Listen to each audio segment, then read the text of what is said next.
शोधानन्दन व्रज जन रञ्जन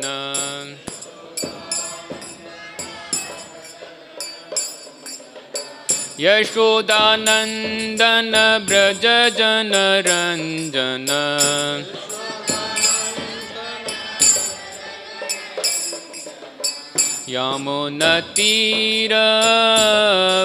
यमुनतीरवनचारी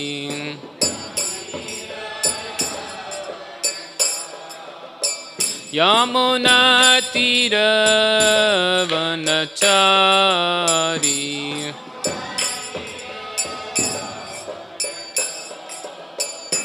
जय राधा माधव कुंज बिहारी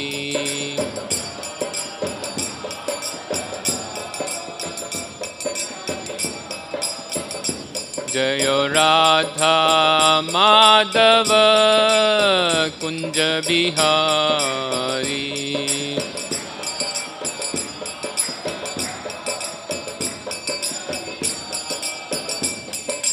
गोपी जन वल्लभ गिरिवरधारी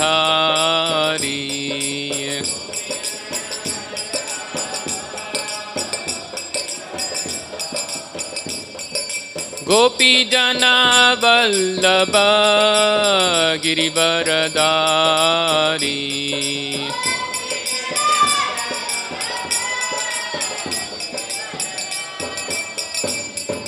यशोदानन्दन व्रज जन रञ्जन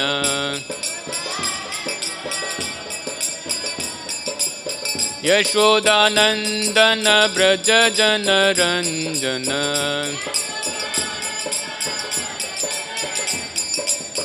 यमुनतीरवनचारी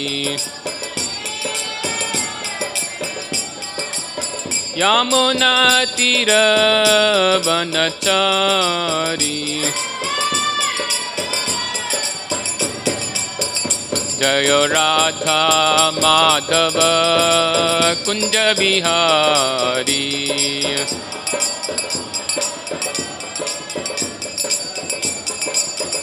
जय राधा माधव कुंज बिहारी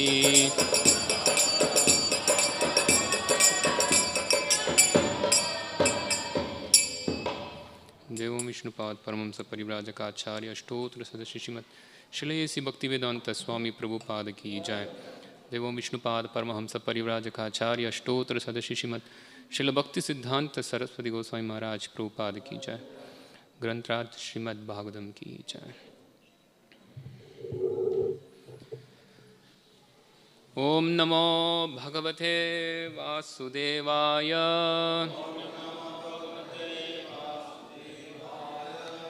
ओम नमो भगवते वासुदेवाय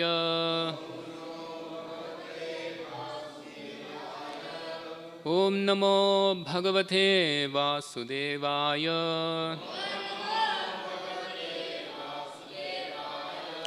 Reading from Srimad Bhagavatam, Canto 9, Chapter 18, Chapter title, King Yati Regains His Youth. Text 40. Please repeat.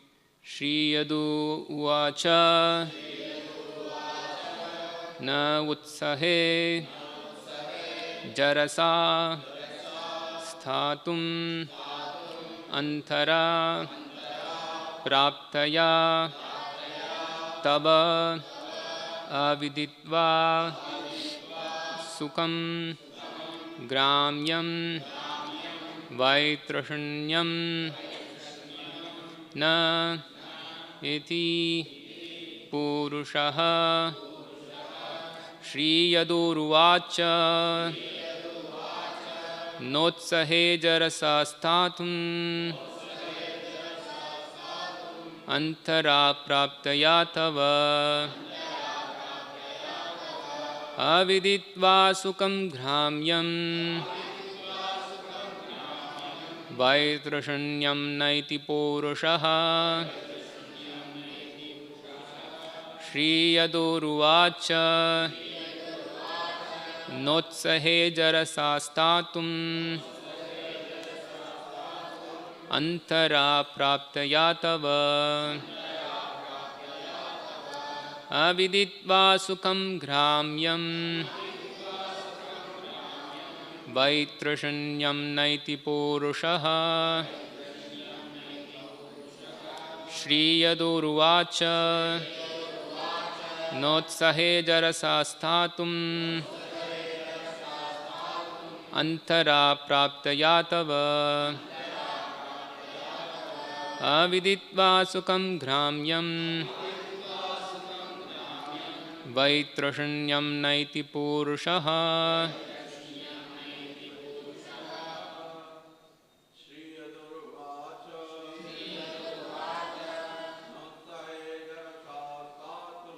नोत्सहे जरसास्तातुम् अन्तरा प्राप्तया तव अविदित्वा सुखं ग्राम्यं वैत्रशन्यं नैति पूरुषः श्रीयदुर्वाच नोत्सहे जरसास्तातुम् अन्तरा प्राप्तया तव अविदित्वा सुखं ग्राम्यं वैत्रशन्यं नैति पूरुषः श्रीयदुर्वाच नोत्सहे जरसास्तातुम् अन्तरा प्राप्तया तव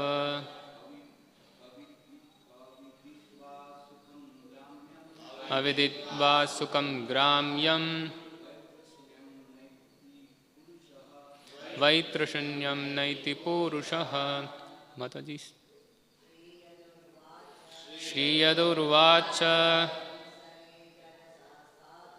नोत्सहे जरसास्तातुम् अन्तरा प्राप्तया तव अविदित्वा सुखं ग्राम्यं वैत्रशन्यं नैति पूरुषः श्रीयदुवाच नोत्सहे जरसास्तातुम् अन्तरा प्राप्तया तव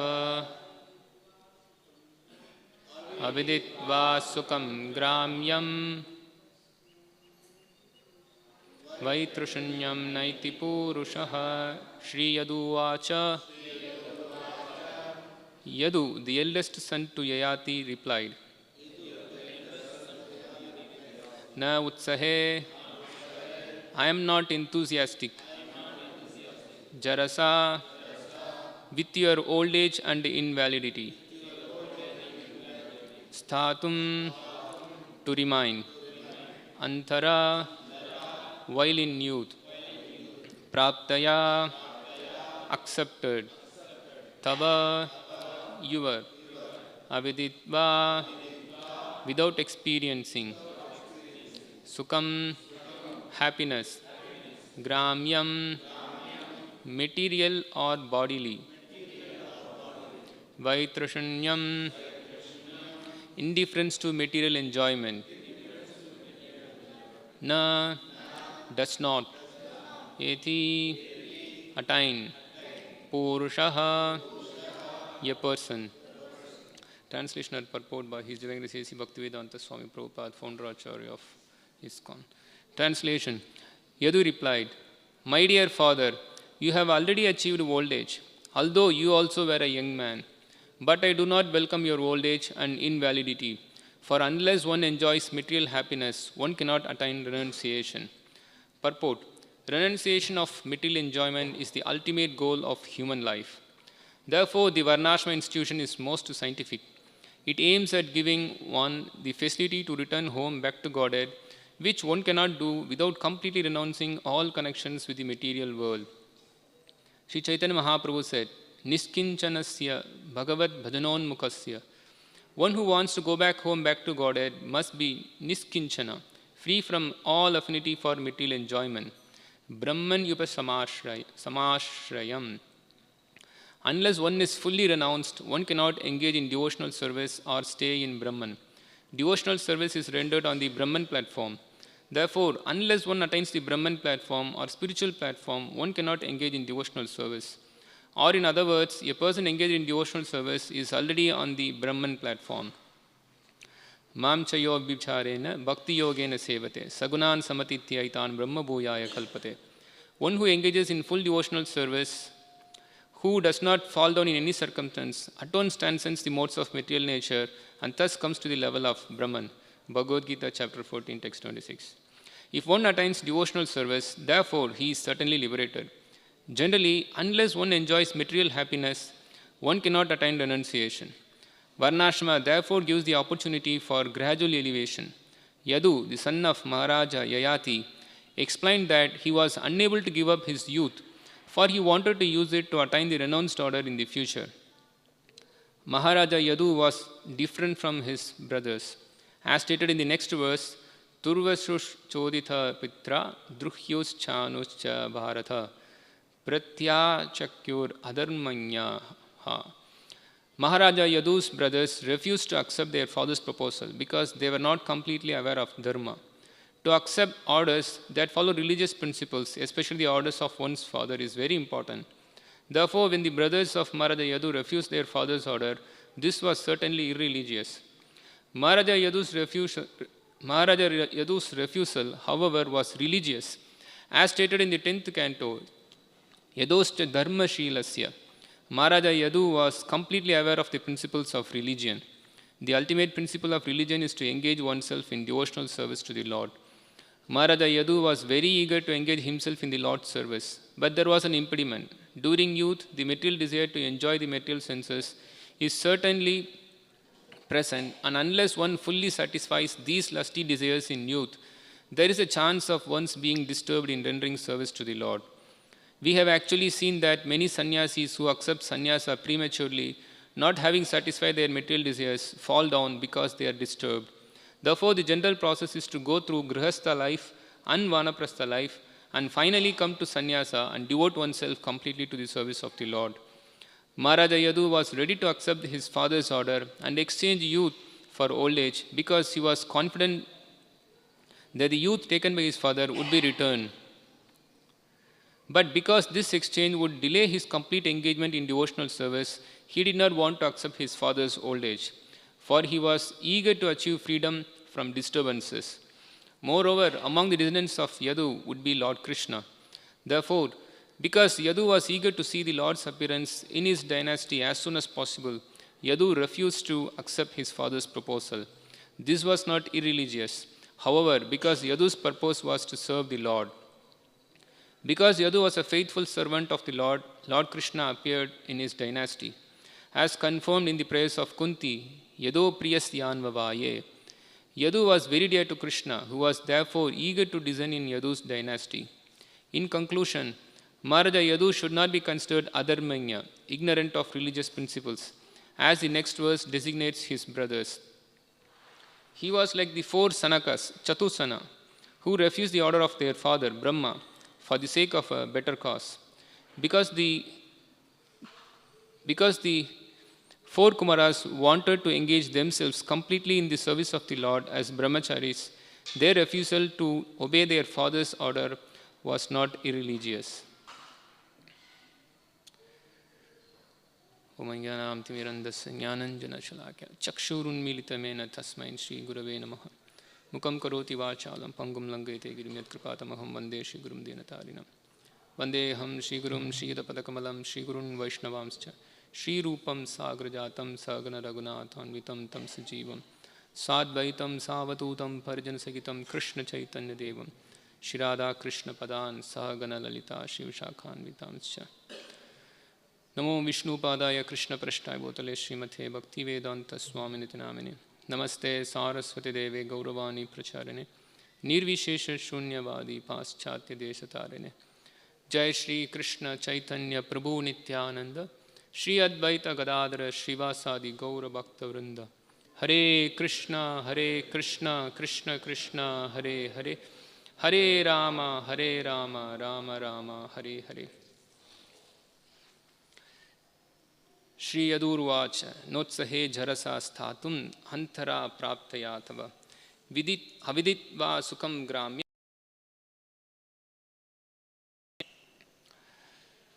Translation. Yadu replied, My dear father, you have already achieved old age, although you also were a young man.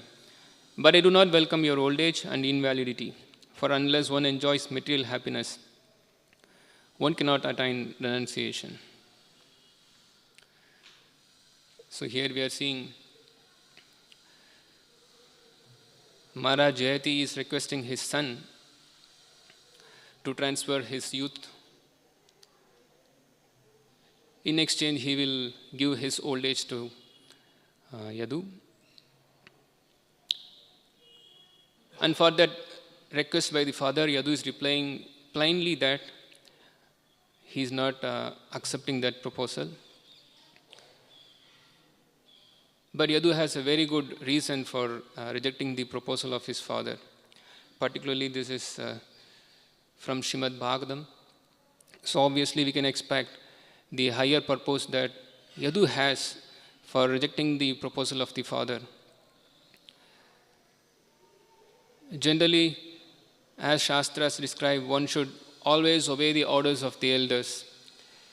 Either it's a father or the teacher or the husband, or any senior person,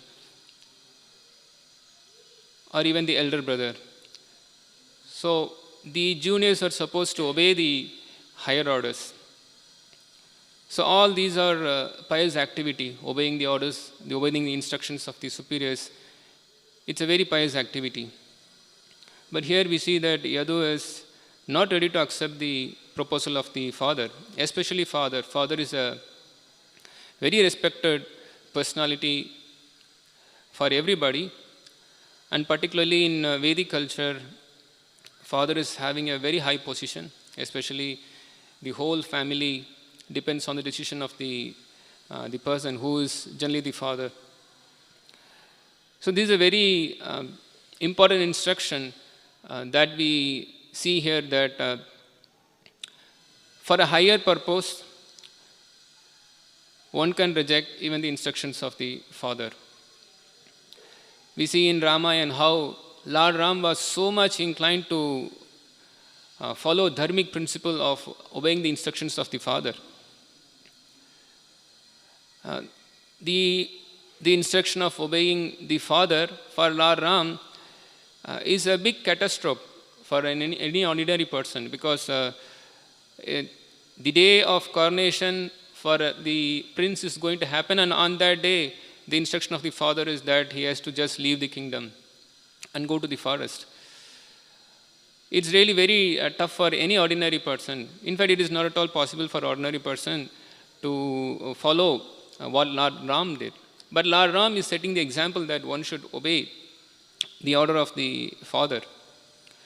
So this is very important, that taking the instruction of the father and obeying it. But seeing the higher principle, we see that here Yadu is rejecting the instruction of the father. Though the instruction of the father, in this case, we see that Yayati is so much bent on enjoying the senses. Yadu is not giving some good instruction to his son that he has to follow. In fact, he is asking something really very much abominable. He just wants to enjoy the senses, which is abominable in all cases, all times, in all places. And for that such enjoyment of the senses, he is shamelessly asking his son to give his youth.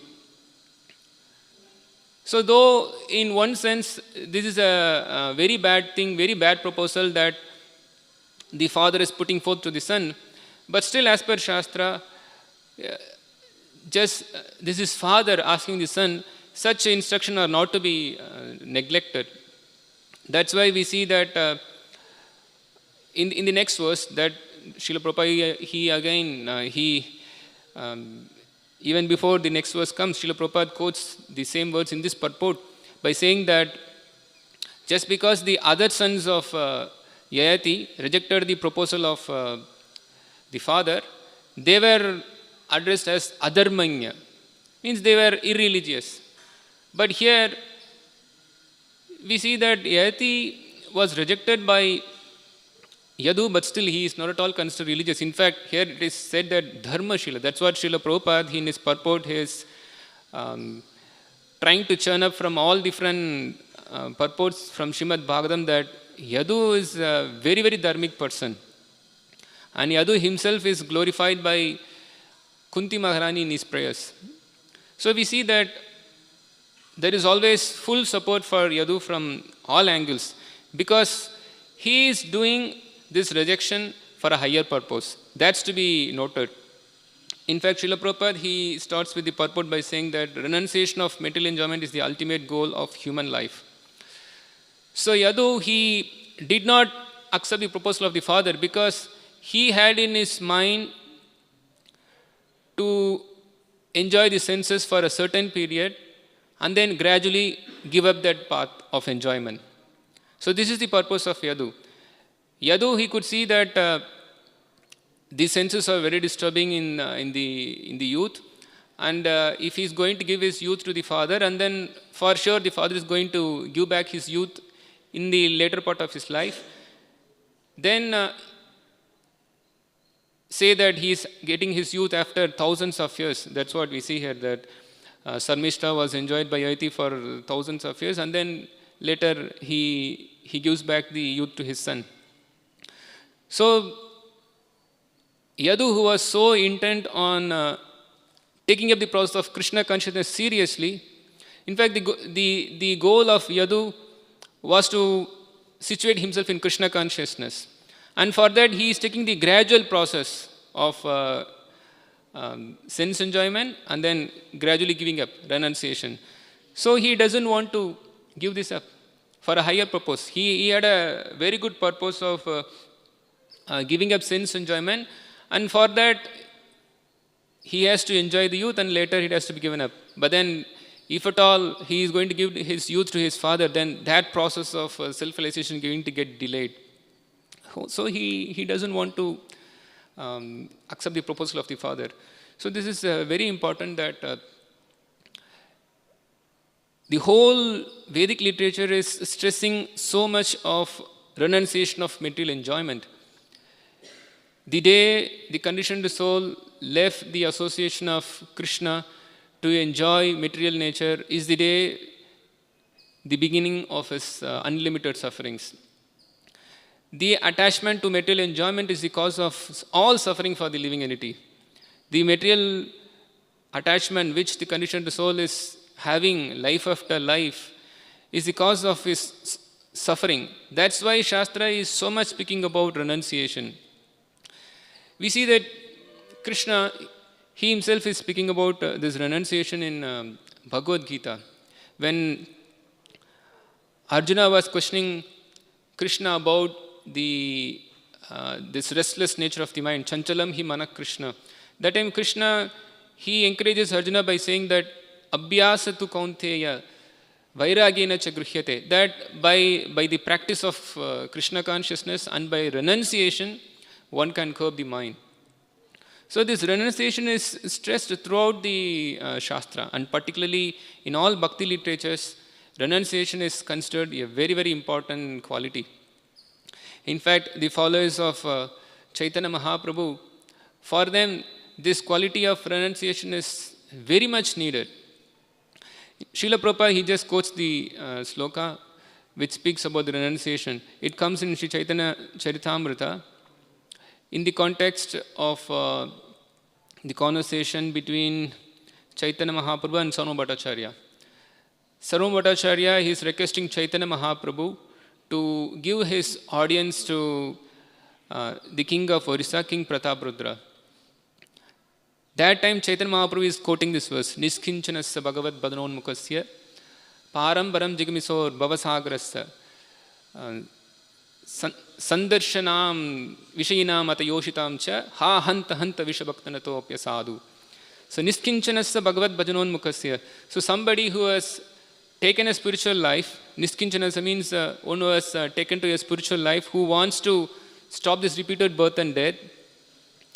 For such a person, Param Baram Jigamisor Bhavasagarasa, he has taken the step to cross the ocean of repeated birth and death. And for that person, Sandarshanam means having a darshana of a Vishayi. Vishayi means a sense gratifier. Api Yoshitamcha, and also a woman who is similarly engaged in sense gratification.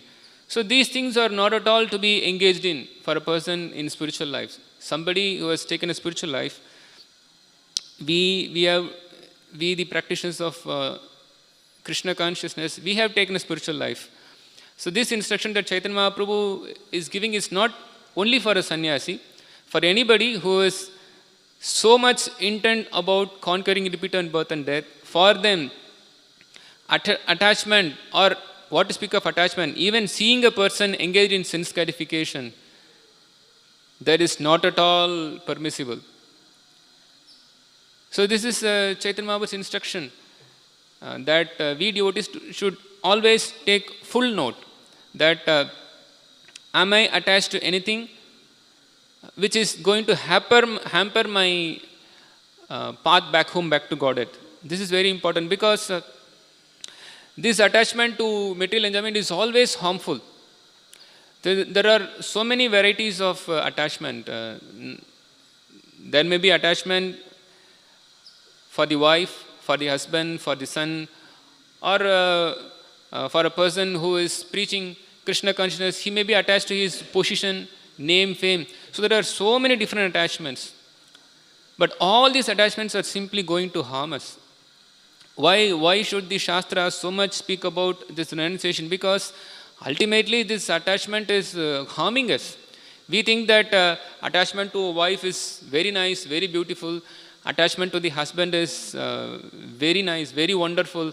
I can enjoy life by attaching myself to my husband, to the boy, to the girl, or having children. It is very nice. So attachment to the family, the efforts of family life, engaging ourselves in speaking words in the family life, all these seems to be very nice. Attachment to the possession, attachment to property, having so many things, having nice janasa, having followers, and having, as per Shastra, possession of animals. Nowadays, people don't possess, they possess cars, bikes. So possessing so many things, these things we think that these are all meant for nice enjoyment. We always think that these things are giving us so much happiness. But Shastra says that attachment to all these things is the cause of all our problems. We always think that we know, not that we just think, we know very clearly that we are not happy. And nobody in this world is happy. And nobody ever was happy, nobody is happy, and nobody will ever be happy also because of the attachment to material nature. So whoever is attachment to any material object, husband, wife, son, property, or whatever it is, definitely he cannot be happy. But people foolishly think that by attaching myself to all these material objects, I will be happy. But it is very clear that even people themselves know that though they are attached to all these things, still they are not happy. So Shastra is saying that you detach yourself from all these things, then you will be happy. Just by detachment, in fact, the more we become attached to all these things, we are harming us. Just by attaching ourselves to the family life, the husband, wife, or all properties, we are simply harming ourselves. Actually, we started harming ourselves when we left Krishna. Krishna buliya bhoga vanchakare, maya thare japatiya thare. So when we left the association of Krishna, we started harming ourselves. We have been harming ourselves for millions of births, not just this human body. In all the births that we take, we were simply harming ourselves. We simply harmed ourselves by simply attaching ourselves to this material enjoyment. We think that all these attachments of this illusory world will be giving us happiness, but then we never got happiness. And we tried all sorts of attachments in all different bodies also. We try to attach ourselves in the body of animal, in the body of a bird, in the body of an insect, in the body of plants, trees. But in all these bodies, though we were attached to so many things, we never got our happiness. In fact, this attachment is simply prolonging our material existence. So it is harming us. Obviously, we know it's very clear that attachment to our own body is giving us so many troubles. We know that because of possessing a material body, we are harming ourselves. Say somebody is very happy in his youth, but it is very clear that when somebody gradually moves away from youth, when he gradually moves towards the middle age and gradually to old age, he is so upset that he has lost his youth. It means the youth which we thought is giving us enjoyment is leaving us and going, and this is giving us so much pain. And then in old age, definitely there is so many problems, and definitely when we have disease which is coming to us because of possessing this body is also harming us so much. So just because of possessing your body, we are troubling ourselves so much. We are actually simply harming ourselves constantly, life after life. It is just because of our attachment to this body. If somebody who is very intelligent just gives up this attachment to this body, then he becomes happy. Why Shastra is always speaking about renunciation? Because Shastra is giving us some good advice. Don't be attached, be renounced. Attachment is the cause of suffering, and detachment is the cause of the process of gradual enjoyment. So Shastra is so much speaking that don't be attached. Just give up this attachment. We see this Vairagya is so much spoken in Srimad Bhagavatam, and also the followers of Chaitanya Mahaprabhu are known as Vairagis. In fact, Krishna's Kaviraja Goswami, he himself is clarifying this point in his book, Sri Chaitanya Charitamrita. He says that Mahaprabhura Bhakta Ganera Vairagya Pradhan. See, the devotees of Chaitanya Mahaprabhu, the followers of Chaitanya Mahaprabhu, they have so many excellent qualities. Krishna's Kaviraja Goswami is saying, Mahaprabhura Bhakta Ganera Vairagya Pradhan. The Pradhan, the chief quality of the followers of Chaitanya Mahaprabhu is Vairagya, renunciation. Yaha Deki Gana Priti Gaura Bhagavan. So seeing Chaitanya Mahaprabhu, when he sees that his devotees are renounced, then he is very happy. So somebody who wants to please Chaitanya Mahaprabhu, then it is incumbent that he has to give up his attachment to material life. Otherwise, we are never going to please Chaitanya Mahaprabhu. So we, the followers of Gaudiya Vaishnavism, for us, this is our supreme goal, that we want to please Chaitanya Mahaprabhu. And Chaitanya Mahaprabhu is pleased. Pritahana Gaura Bhagavan. Gaura Bhagavan is Lord Chaitanya Mahaprabhu. He is pleased just by seeing the renunciation of his devotees. So this renunciation is very much stressed. And we can see throughout Chaitanya Charitamrita, the highest renunciation we can see there. In Bhagavatam also we can see, in Chaitanya Charitamrita also we can see that the associates of Chaitanya Mahaprabhu, they are completely renounced. They are not at all attached. We see that Sarvabhauma Bhattacharya, he was ready to, Sarvabhauma Bhattacharya and also his dear wife, they both were ready to sacrifice the son-in-law. Because Chaitanya Mahaprabhu was offended by son-in-law of Sarvabhauma Bhattacharya. Then the wife of Sarvabhauma Bhattacharya, she literally cursed that let him die, let my daughter become a widow, because he is displeasing Chaitanya Mahaprabhu. So we see that the associates of Chaitanya Mahaprabhu, they are not at all attached. For them, the goal is to please Chaitanya Mahaprabhu. If anybody is hindering that, if anybody is displeasing Chaitanya Mahaprabhu, though they may be a family member, still they are rejecting that family member. And the same thing we find in the personality of Srivas Thakur also. So in the nocturnal pastimes of Chaitanya Mahaprabhu that happened in the house of Srivas Thakur, one day, sadly, the son of Srivas Thakur died. But Srivas Thakur was so much intent on pleasing Chaitanya Mahaprabhu that he did not want to stop the Sankirtana of Chaitanya Mahaprabhu. And then he is not much concerned that his son has died. No, he is more intent on pleasing Chaitanya Mahaprabhu. So this renunciation shown by the followers of Chaitanya Mahaprabhu, which we find in Sri Chaitanya Charitamrita, is of very much importance to us. Because as practitioners of this Krishna Bhakti, for us this quality of renunciation is very much needed.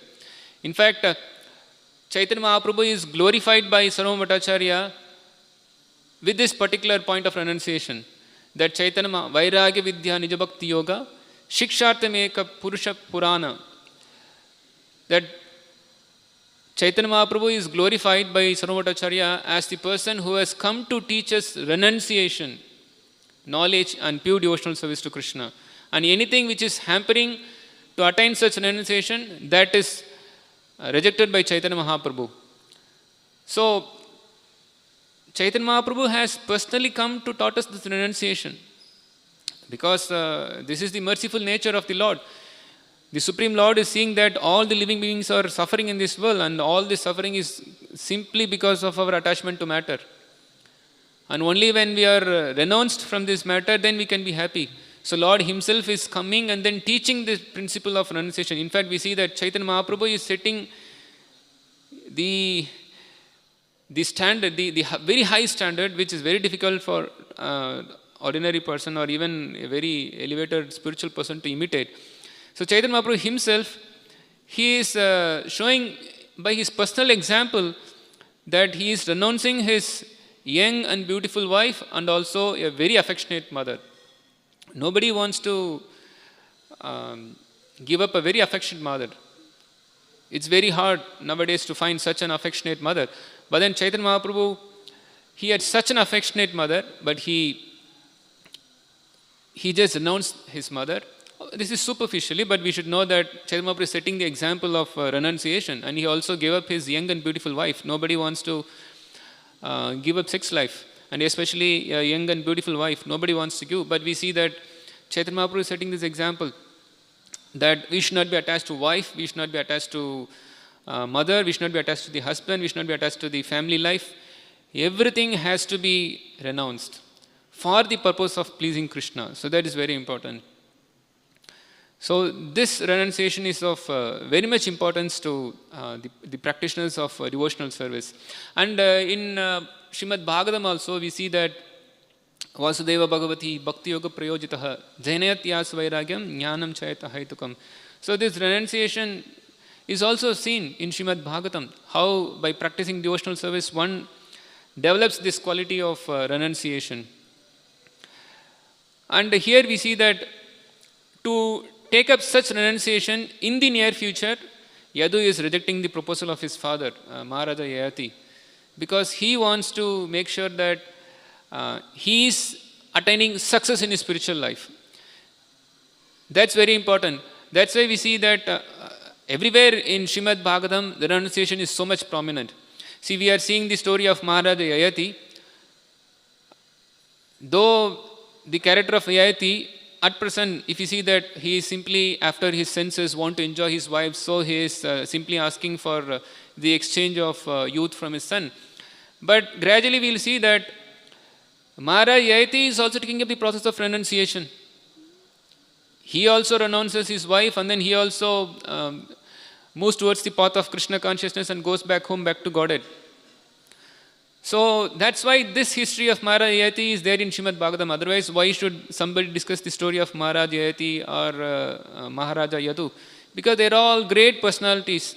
Ultimately, the standard that they are setting forth is pure devotional service.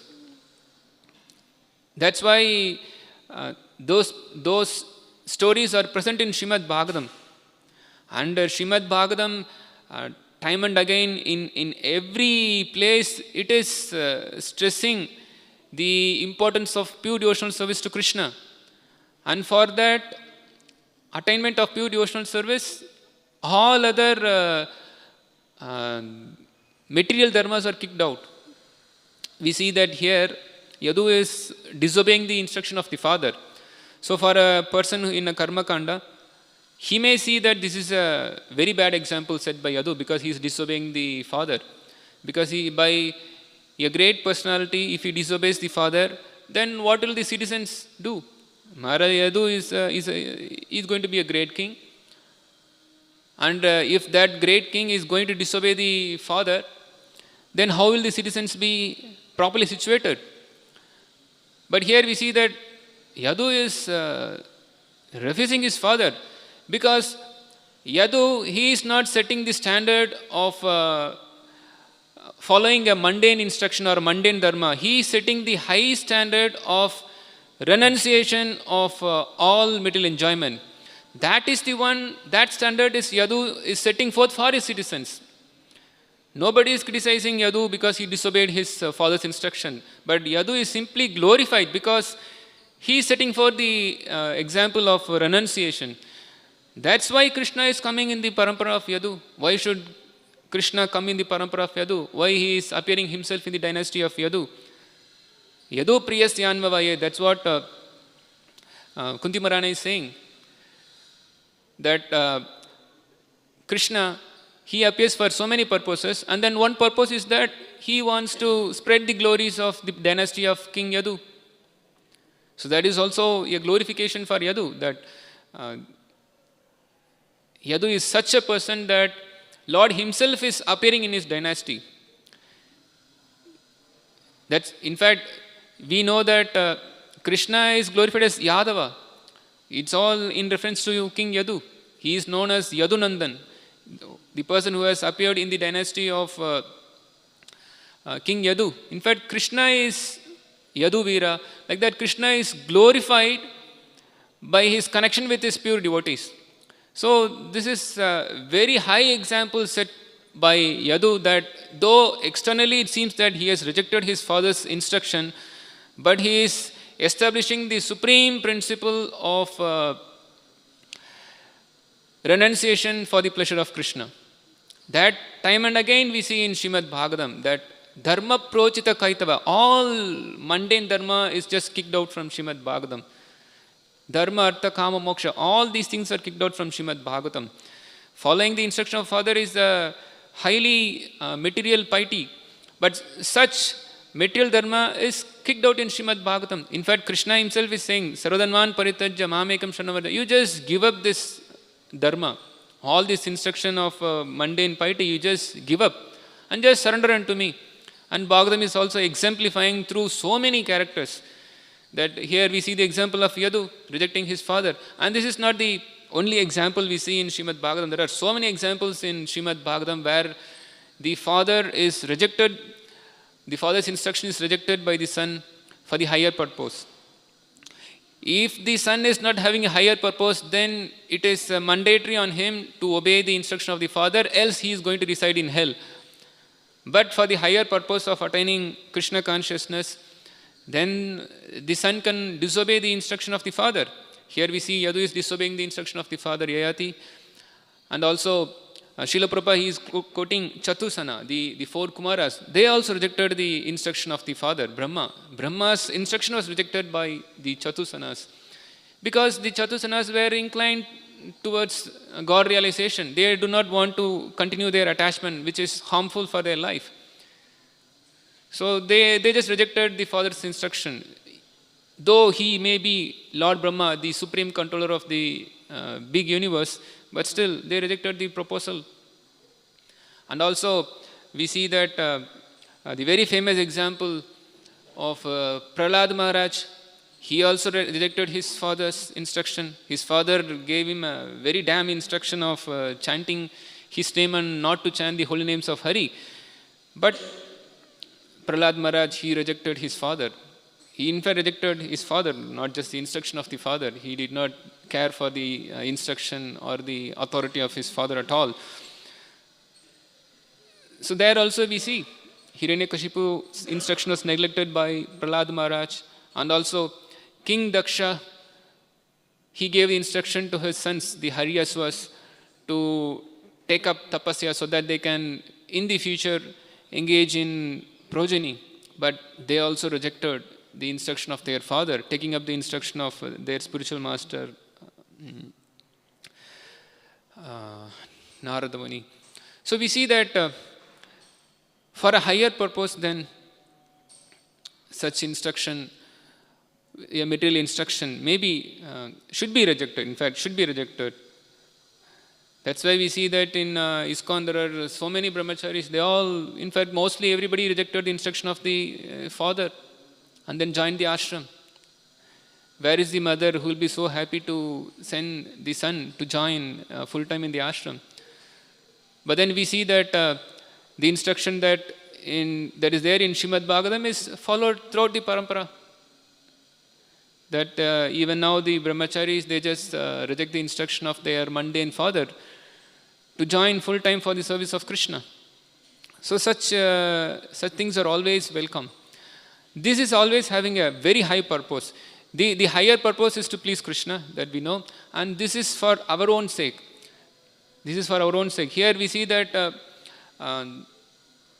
Yadu, he ultimately wants to renounce, because this renunciation principle is beneficial for the conditioned soul. That's why we see that Prahlad Maharaj, he is saying, Nate vidu swartagatim hi Vishnu. We do not know what is beneficial for us. We think that attachment is beneficial for us. Actually, attachment is completely harmful to us. Renunciation is very much favorable to us. That's why Shastra, time and again, practically in every place, it is always speaking about detaching ourselves from matter. Uttishta Jagat, you just wake up. How long you will be attached to this matter? Life after life, you are attached to sense enjoyment. Life after life, in all the 8 million 4 lakh forms, you have been always attached to matter and you never got enjoyment. And in human life, still being attached to matter, you are going to harm yourself more and more for another millions and billions of lifetimes and trillions of years. Why? Why to harm? Just to harm ourselves, we are attaching ourselves to this material life. So, Prabhupada was always so much speaking in his lecture and also in his books that this attachment to husband, wife, son, putra, dhrara, all things are simply nonsense and going to harm us. Why should we harm us? If at all we want to really benefit us, nate vitu swartagatim, if you want to really do something good to you, then just be renounced. Don't be attached to anything material. It may be anything, husband, wife, or in property, or the position. Even Indra, Brahma, they are also not happy situated in their position. Indra is not happy in his position of being Indra. We always think that we try to possess so many things, we'll be happy. Let me possess a husband, wife, I'll be happy. Let me possess the position of being a Prime Minister of India, President of America, I'll be happy. Let me become the Indra. Let me take the post of Indra, I'll be happy. Or let me become Brahma, I'll be happy. But nobody is happy by taking all these positions. But everybody becomes happy only by giving up all these posts, all these attachments. So for our own benefit, it's good to renounce. Here, one particular thing Srila Prabhupada is saying is that Varnashrama institution is most scientific in gradually making us detached. See, now Yadu, he doesn't want to exchange his youth to his father because he wants to gradually take up the process of renunciation. Now he may be youthful, but then he wants to enjoy the youth and then gradually take vanaprasthan, sannyasa, and then finally achieve pure devotional service to Krishna. So this gradual process which the Varnashrama is recommending is most scientific. And then though Varnashrama is all about so many rules and regulations, ultimately it is about renouncing our material attachment. Varnashrama is so much focused. In fact, when there is a rule, regulation, then it is very clear that this rule and regulation is trying to curb our sense enjoyment. Otherwise, why there is a rule? Animals, they don't have any rules or regulations. They can unimpedently enjoy sense gratification. Like when you become a hog, you can, without rule and regulation, have sex with your own mother or sister. This is just no rules, regulations. So, with rules and regulations, it means that we are trying to curb our enjoyment propensity. So though Varnashrama is about so many rules and regulations, ultimately it is bringing us to the principle of renunciation of material enjoyment and situating ourselves in pure devotional service to Krishna. Because this is really beneficial for us. Renunciation is actually beneficial for us. Attachment to material life is simply harmful for us. Why to harm us by taking so many material bodies? So somebody who is intelligent, who is buddhiman, definitely he himself will detach himself from matter and attach himself to Krishna and thus make his life successful. So we should be focused. We are every day hearing Srimad Bhagavatam. Bhagavatam it's so nice, so beautiful. It is focused on showing us the material attachment that we have and how it has to be given up. Practically, throughout Bhagavatam, we see that this principle of renunciation is so much highly present and exhibited by the pure devotees of Krishna. So we should take this renunciation very seriously. Just by attachment to anything, we are just simply harming ourselves. Just by giving up our attachment, we are actually doing much, in fact, unlimited beneficial thing that we are doing to us by renouncing all material things. And by simply attachment to all sorts of things, it may be a husband, wife, or a property, son, we are simply harming ourselves. So let's not harm ourselves by attachment to this body and then the things that follow with this body. Hare Krishna. So I stop here. Any questions, comments? Yes, bro.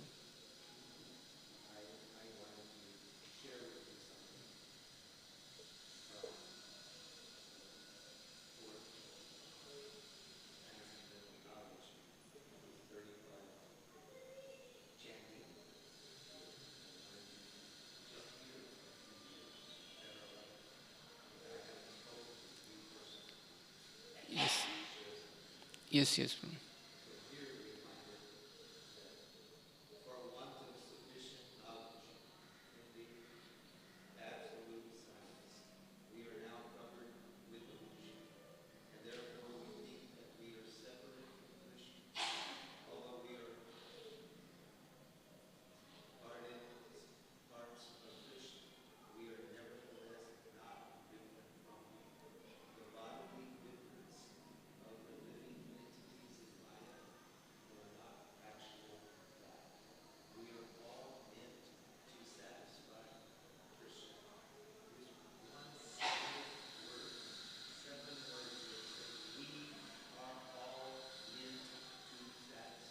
Krishna.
Such bodily differences arise from forgetfulness of the transcendental service of the Lord. But when one is engaged in transcendental service through Krishna consciousness, one becomes at once liberated from this illusion. One can acquire such pure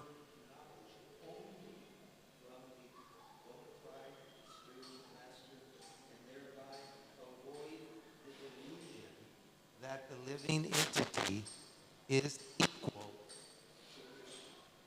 Perfect knowledge is that the Supreme Soul Krishna is the supreme shelter for all living entities, and giving up such shelter, the living entities are deluded by the material energy, imagining themselves to have a separate identity. Thus, under different standards of material identity, they become forgetful of Krishna. When, however, such deluded living entities become situated in Krishna consciousness, it is to be understood that they are on the path of liberation, as confirmed in Srimad Bhagavatam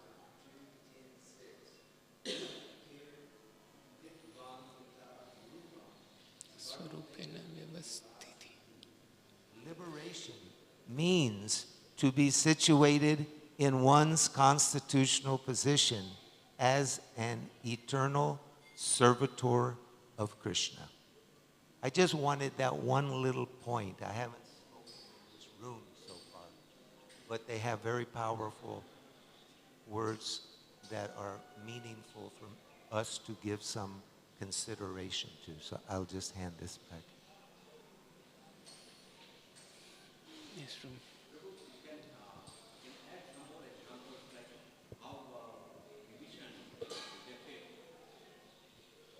how Bibhishan rejected his brother. elder brother Ravan. Yeah. Similarly,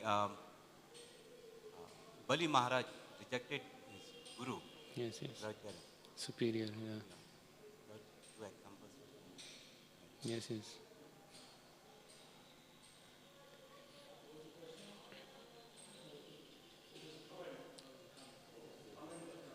So the comment was that some more examples are also there in Srimad Bhagavatam. The example of Bali Maharaj rejecting the instructions of his superior spiritual master, and also in Ramayana and Vibhishana, he rejected the instruction of his elder brother Ravan, because both were stopping the service to Ram, Krishna.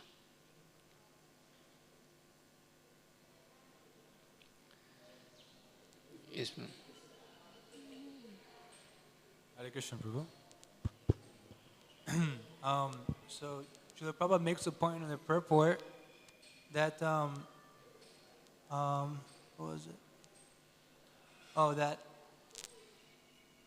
it says, unless one enjoys material happiness, one cannot attain renunciation. So, Srila Prabhupada is making the point in the purport that it's, that the general custom is that one becomes brahmachari, grihastha, vanaprastha, and sannyas. But we see that the more that the one tries to give more enjoyment to his senses, that the more the senses demand. You know, it's like. Yes.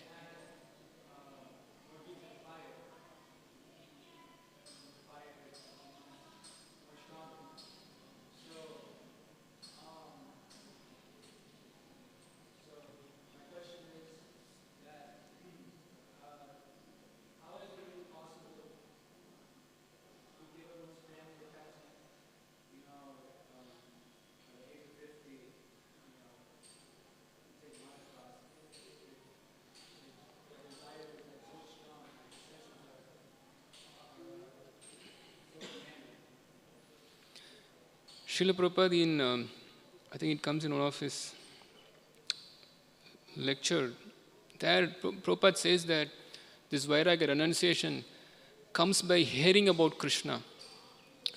When one hears about Krishna, then he'll be able to gradually give up this attachment for material things. It's not easy to give up anything mundane so easily. Only if you have some positive, that Srila Prabhupada writes in Bhagavad Gita also, that only when there is something positive to attach to, then we can give up this negative material attachment.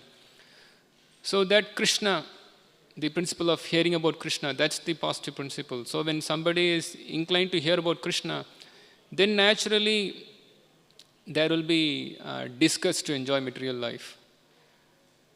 There is always disgust in enjoying material life. That one example, we say that when we gradually enjoy the senses, then we want to feed more. But then we also know that in practical experience, we see that by enjoying the senses, one becomes disgusted also. Srila Prabhupada gives the example of C.R. Das. C.R. Das is a famous politician in the early 1900s. Quite next to Mahatma Gandhi, he was famous in India for the freedom struggle. In fact, he was a lawyer and he was so much paid that Prabhupada says he was paid $50,000 a month. That time, 50 years before, $50,000 is a huge amount. And then he was also called Deshabandhu, that he was a friend of the nation. So he had so much position and also wealth. And with his wealth, Srila Prabhupada says that he was a drunkard, women hunter also. So he enjoyed the senses by drinking, by enjoying women. But still, he was not at all happy and he was always morose. So when once his wife, seeing his morose face, she just mentioned, see, C.R. Das, you are such an influential personality. Everybody is giving you so much respect. You have so much wealth. You enjoy life like anything. Then I see that you are always morose. Why are you like this? And then what do you want? Then that time, a renunciant, a sannyasi was passing nearby. Seeing that renunciant, C.R. Das was saying, I want to become like this beggar, this poor man. Because he enjoyed everything, but still he was not at all happy. That's the case with Gandhi also. Gandhi was not at all happy. In fact, he fought for the nation, but people killed him. Means one of his own men killed him. The same thing with the presidents of America also. There's John F. Kennedy. He was so much intent on serving the country, but then he was also killed by his own men. So we can't be happy, and then definitely there will be disgust by enjoying life. And even if we try to satisfy our own senses, our own people, but still senses won't be happy and people won't be happy. So it's as Prabhu was saying that we are meant to satisfy Krishna. When you satisfy Krishna, then we'll be happy. So when we take up the principle of hearing about Krishna and engaging in devotional service to Krishna, then that principle of Vairagya comes. Oh yeah, that's a verse in Bhagavatam, that Vasudeva Bhagavati Bhakti Yoga Prayojita Janayat Yas Vairagyam Jnanam Chaita Haitukam. That when you engage in devotional service to Lord Vasudeva, then naturally you develop renunciation and naturally the knowledge, the supreme knowledge becomes revealed to us. So the process of devotional service, this is like fire. It just burns all the material attachment, and naturally as a fire gives light, this also gives us the light of knowledge. That also we get. Thank you, Prabhu. And I have noticed, just many of your houses in our movement that are, of pretty old age yet now, and they still haven't, renounced their family life. Jayadvaita Maharaj, he calls this the forgotten ashram, of No, I did not hear what. Vanaprast. So, is the reason of this because such persons have not developed No, I did not hear it. Katavruchi? No, I did not hear the question. So my question is, if the reason why such grihastas have not taken Vanaprast In ISKCON nowadays, you're yes, saying. Okay. yes. So is the reason is that such is the reason such grihastas have not developed taste for hearing Bhagavatam? That's my question. So you're saying that such grihastas has to develop a taste for Srimad Bhagavatam.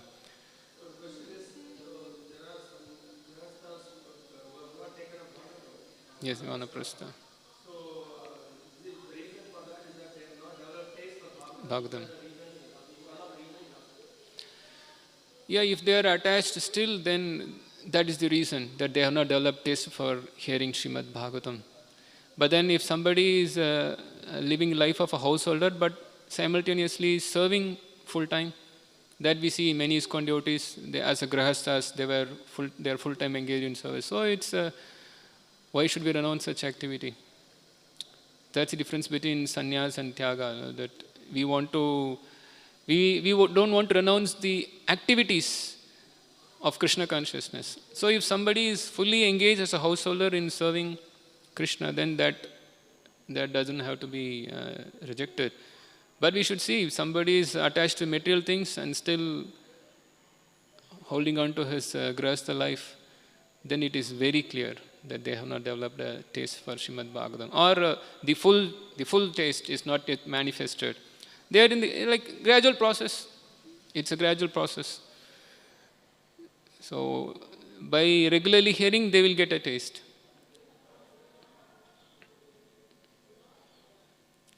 Yes.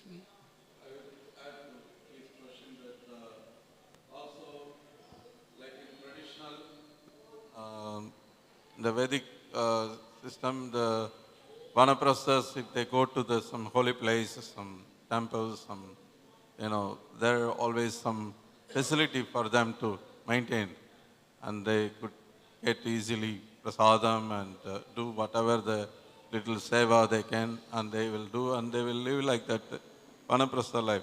But nowadays is where is the place? Not much facility available like a traditional temples. It's not there. Even in ISKCON, only brahmachari and sannyasi can accommodate. There's no facility for vanaprasthas. Not many temples are welcoming because they are already old and they are not able to do much seva, and the ashram, they are not welcoming them. So it's one reason. It's not, if that facility is there, you may expect many, grahasthas can come also like that.